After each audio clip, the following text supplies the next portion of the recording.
The 4% rule. Retirement's magic number so that you can find out how much income you can derive from the assets that you have and get that comfortable, financially free retirement. But is it? Last year, the creators said that the number could be as high as 13%. Heck, I even did a video. But this year, the new 4% rule is 3.3%. How does that even make sense? Look, there's articles galore showing or telling us how the 4% rule is no longer relevant, how the 4% rule is too high, how the 4% rule shouldn't be used anymore. With inflation up at 6.8%, shouldn't the 4% rule make account for that? I mean, I'm pretty sure it was an inflation adjusted 4% that we could take out. And last I checked, the stock market was up 24%. How are they actually calculating this 4% rule? And how can we potentially do better? But before we get into that, can you please hit the like button and let me know in the comment section if you like this kind of content and what other types of financial educational videos you would like me to make for you guys. All right, so first, to get a gist of the 4% rule, you don't need to go watch another video. I'll just go over the basics right now.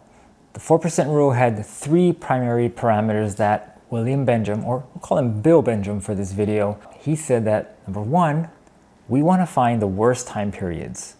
Number two, we want a portfolio of stocks and bonds. And number three, which is the most important, we need this portfolio to last 30 years and be inflation adjusted. And that means the real rate of return is what we are going after. So what are the problems with this? Well, first, having a lock on how much money you can take out every year from your retirement is pretty faulty, especially if you're considering, hey, we're managing your portfolio. You should be able to at least get more than 4%, or at least make or have the flexibility to be a little bit more dynamic with your selection on how much you're going to take out, right? And with today's world, I mean, this rule was made in the 90s. Lots of things have happened since then. COVID, medical innovation, financial innovation. We all have technology. We all can trade stocks from our home. In Benjamin's assumption, stocks and bonds pretty much meant the S&P 500 or the government intermediate bonds. That was it. We couldn't invest in things like REITs, MLPs. We couldn't buy stocks. We couldn't figure out how dividends worked. You know, there's so much more information nowadays. We can do a lot more. Not to mention, when this rule came out, the low end of the bond interest payments was 10%. Today, bonds returns somewhere between 2.1 and 2.2%. That's nowhere near 10%. And to have 50% of my portfolio giving me that much, yeah, of course the rule went down to 3.3%. So let's talk about those options. No, not those options. The options of being able to invest in all kinds of different things that can get you potentially a higher rate of return than those bonds. Now, we're gonna have to give and take a little bit, but first, where can you get stuff like that? Well, if you haven't yet already, I'm sure you guys may have heard of these things, like Webull, like Public. They allow you to buy much smaller amounts of stock or even stock slices to get exposure to some of these more different things. So if you wanted to try and test out a portfolio like this, you can do it simply with a couple $100s. All right, so this portfolio is supposed to be set up for income. Now, what can we do to emulate income? Well, there's things called REITs, MLPs, high yield bonds, covered calls, and of course dividends. And pretty much anything that can get us within the realm of 4%, I think we should take a look at. So first off, we have REITs, REITs, or real estate investment trusts. Now, real estate investment trusts are pretty tough. These are one of the best performing asset classes. The FTSE NA REIT Equity Index, which is what most investors use to kind of gauge the performance of REITs in general, has returned on average 9.5% from the period between 2010 and 2020. And historically, if you're looking for yield, you're looking for income, real estate has done pretty good. Now, these are not new investments, but they typically were for more seasoned investors. When I worked at a financial advisory firm, there were certain requirements that our clients had to meet before they were able to purchase these REITs. But through apps like Webull, you're able to buy these REITs with pretty much no restrictions. But don't forget, these REITs are still businesses, so treat them like businesses. Strong balance sheet, strong cash flow, and make sure what they're investing in actually makes sense. So here are the 5 most popular types of REITs. First, retail REITs. About 24% of the REIT investments are in shopping malls and freestanding retail. Having strong retail tenants is going to be a key to making sure this investment pans out. The next type is residential REITs, and these are your typical residential areas, usually large urban city centers. And you're going to want to find residential REITs that are in places that more people are going to be renting versus buying. So places that have very, very expensive starter homes, where the median home price is over $500,000 and people are forced to kind of rent just to be close to work. Those are the kind of areas you're going to want the residential REIT to be invested in. Third are healthcare REITs. Now, healthcare REITs typically invest in hospitals, medical centers, nursing facilities, and retirement homes. Now, healthcare REITs carry the extra issue or extra risk of being tied to the healthcare industry. Now, things like Medicare, Medicaid, insurance policy, contracts, and payment schedules are going to really affect the success of this REIT. So just keep that in mind when you're looking for healthcare REITs. The fourth REIT we have in this list is going to be office space REITs. Now, office REITs are in cities of usually strong economic areas. So think places like Washington, D.C., San Francisco, Los Angeles, New York. These REITs, of course, just like the retail REITs, need to have strong and successful clients or strong and successful businesses renting from them because, like all REITs, the rent is the primary source of income. So you want to make sure these businesses are going to be there for a long time.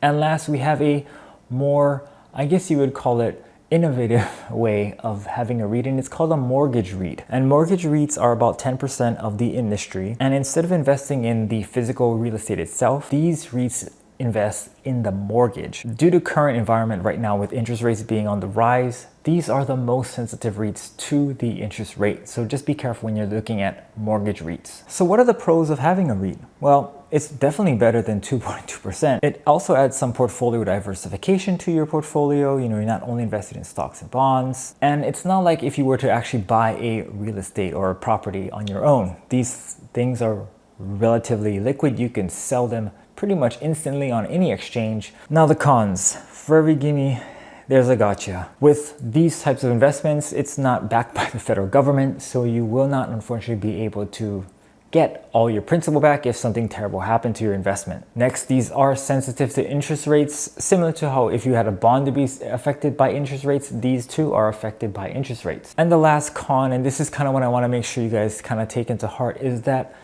REITs are if you buy the individual REIT, they are very, very specialized. So if you buy a healthcare REIT that invests in a hospital in a certain area for certain types of services, then that particular REIT carries a lot of risk that is specific to that one type of industry, one type of specialty. If you buy a ETF REIT that invests in a whole slew of things, that might be the better way of going because you can actually smooth out and diversify out that risk and just carry the risk of the entire industry versus each individual specialty sector. All right, next on the list, we have MLPs or master level partnerships. MLPs are considered relatively low risk, long-term investments, providing a slow but steady income stream. MLPs are usually found in natural resources, energy, and real estate sectors. While the MLP market is definitely not new, it is definitely more complicated and more complex than your normal stock and bond investment. Now, real estate falls in the same category where it's a bit more complex, but at least with real estate, most folks kind of understand the premise of buying and holding a property, renting out a property. With master level partnerships, a lot of it is tied to owning pipelines, like for oil and for gas, or owning some part of the supply chain for energy production. So the fun part, what are the pros for these? Well, very steady income streams. These, again, return over 10% on average in income stream. Now, total return might be less and might be volatile depending on what you're actually investing in. But just like a real estate investment trust, as long as the business is sound and the income is there, you will be getting paid. Just like the real estate investment trust, this adds a level of diversification outside of stocks and bonds. And because you can buy this on any kind of exchange, you'd be able to liquidate or sell your investment relatively quickly with no problems. Now the cons, here we go again. These are not federally backed or they're not guaranteed by any kind of insurance company or government program. Also, there's a relatively low growth potential. And just like with real estate investment trusts, MLPs carry that specialty risk, where if you're investing in a pipeline located somewhere in Central Texas and you have no idea what it really does, and there's a fire, there's something your investment could go to zero relatively quickly.